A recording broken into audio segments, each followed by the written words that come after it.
Kagaya ng nasabi na natin dati, wala talagang pinipiling panahon o lugar ang mga DDS pagdating sa pagpapakalat ng fake news.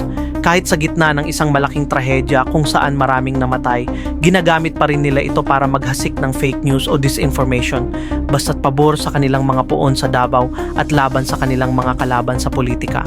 Isa na dyan si Jonalyn, isang TikToker na sinasabing taga Cebu. Panoorin ang fake news video niya. Wow, maraming salamat ha sa 20 pesos per kilo ng bigas. Hindi na kami magugutom dito sa Cebu. Walang hiya, imbis na ibigay mo ng libre, binenta pa. Walang hiya talaga. Ang problema sa kanyang post, kagaya ng karaniwang gawain ng mga walang hiyang fake news peddlers, luma at misleading ang ginamit na footage. Sa totoo lang, sa Nueva Ecija pakuha ang video na yan at noong ika-1 ng Setyembre pa.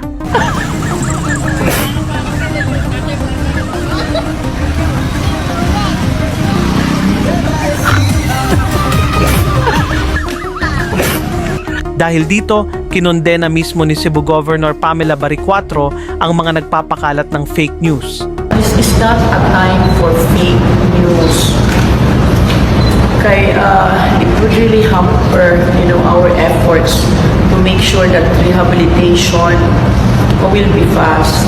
At ito pa, isang DDS na tila naghahanap lang ng issue at mga problema kahit sa gitna ng trahedya. Grabe talaga si BBM. Tingnan nyo naman, 20 pesos per kilo ng bigas doon sa Cebu na nasalanta ng lindol.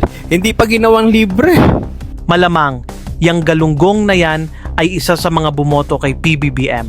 Pero para sa amin na hindi bumoto, mas mabuti na si PBBM kaysa kay Mang Kanor Digongyo, ang poong nazarehas ng mga DDS na nakapiit sa The Hague na isang salaula, bastos at walang pakialam. Mahirap kayo, putang ina, sige. Magtiis kayo sa hirap at gutom, wala akong pakialam.